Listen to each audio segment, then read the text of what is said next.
It looks like meat wrapped in meat. Yeah, well, that's a really good description. No wonder you're in journalism. Kia ora, welcome to Grilled with me, Charlotte Cook, where politics meets food in RNZ's latest election series. And today I'm joined by the leader of the ACT Party, David Seymour.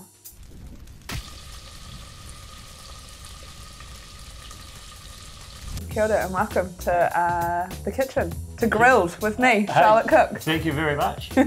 So what are we making today? One of my all-time favourites. This is delicious, it's easy, it's not too expensive, and it's just really, really easy to make. So basically you've got your chicken breast, everyone loves that.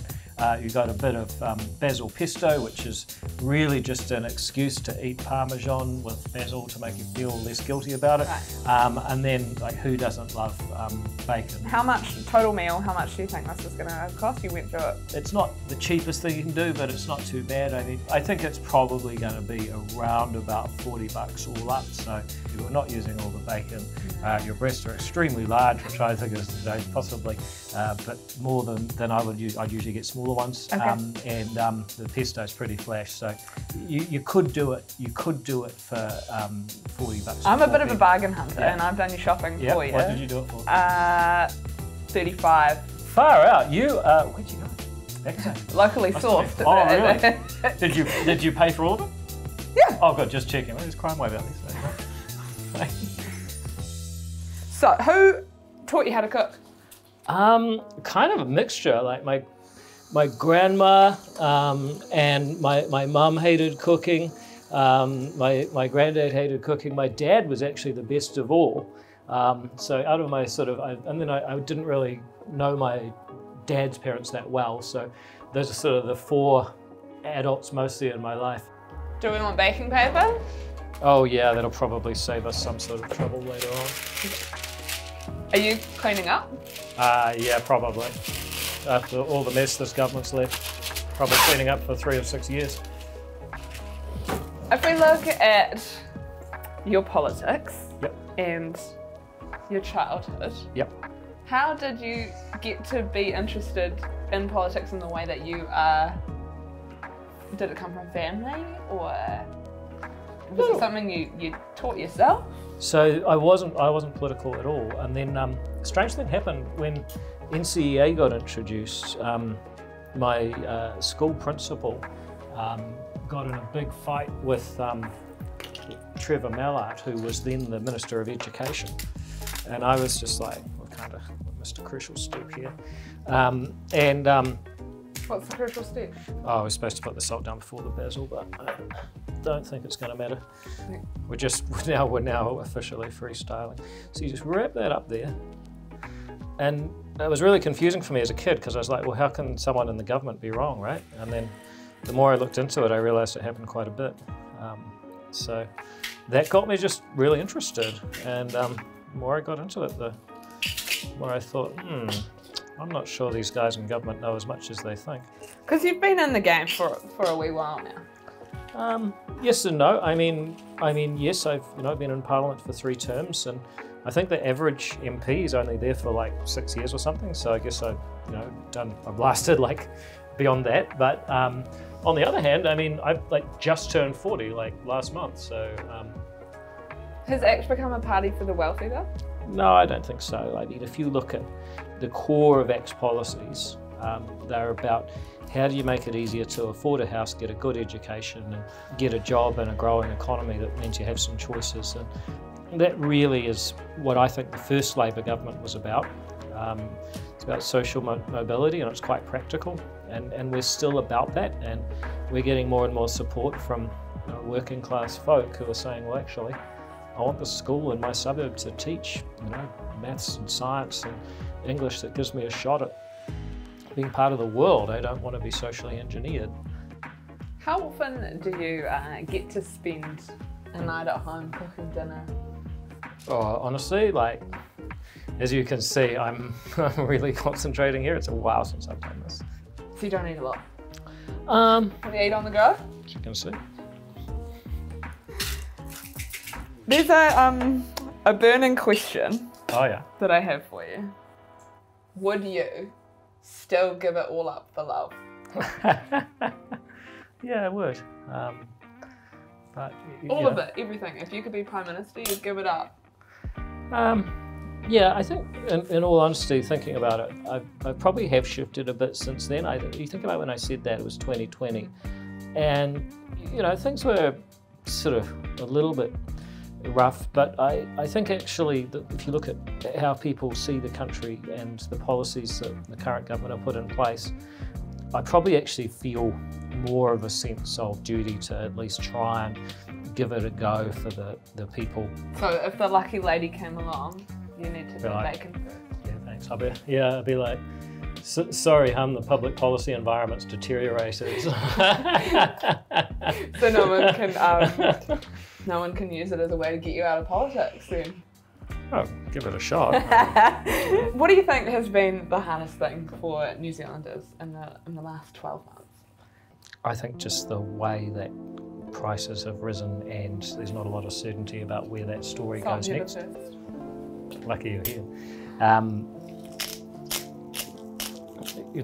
I think the way that people have seen things just get more and more expensive, and it's not like, okay, yeah, these things happen, it's a cycle. Like, I think, you can just look at mortgage rates. I mean, I think people are just sort of wondering, where does this story end? Where are we at on the 3-step?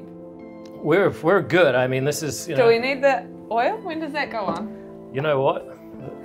The way I do it doesn't normally have the oil. So, okay. But since it says pour the oil, what does it say? Half a cup. For a favourite recipe, you're my favourite version doesn't have the oil, but I mean, let's try that, see what happens. It says half a cup, so. I think it might be oily enough.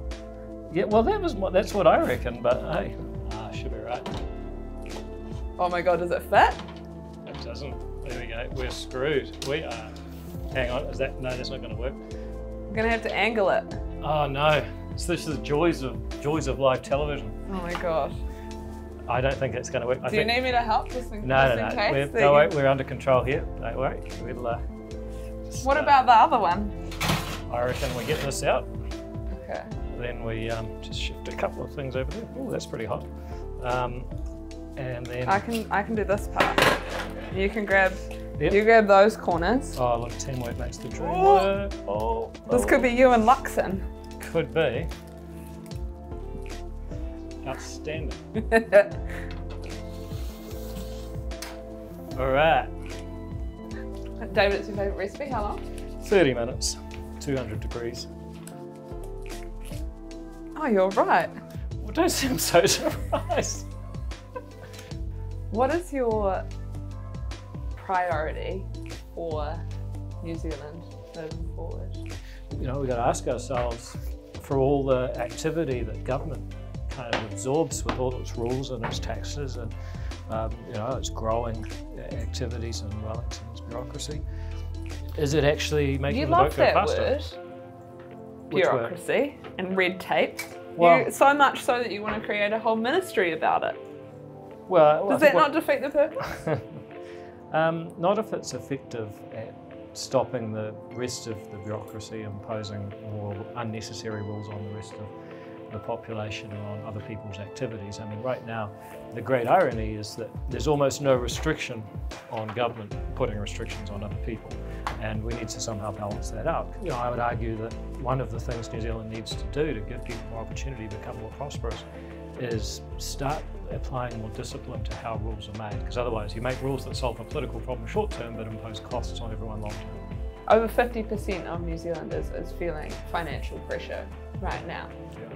How does ACT promise to look after that or help people out of that space? Yeah, look, I hear it every day. I mean, I'll give you an example that really touched me. I was at an intermediate school and I said to some kids, look, just imagine that Olivia over here, she's Queen of New Zealand for a day. What would she do?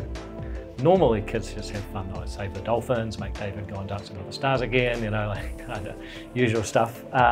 And 3 kids at once put their hand up, said make food cheaper again. I said, is that what your parents are talking about? And I think that showed people have been talking about this for longer and more deeply than perhaps is showing up in the poll. So I'm not surprised that's happened. I'm just going to check on this. Yeah. Because, you go for it. it looks like meat wrapped in meat. Yeah, well, that's a really good description. No wonder you're in journalism. Please don't burn yourself. Oh, they are much juicier than I thought. Oh, ho, ho, ho, ho, look at that. We are looking good. Do you reckon that's cooked right through? No. You don't think so? I don't know. I'm scared of chicken. Okay. All right, Simon, let's give it another 5, mate, and just to be safe. We don't work safe in here to close down Radio New Zealand.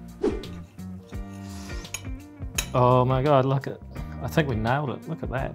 I think I might need to, wait a second. Ooh. Yeah, hot? Good.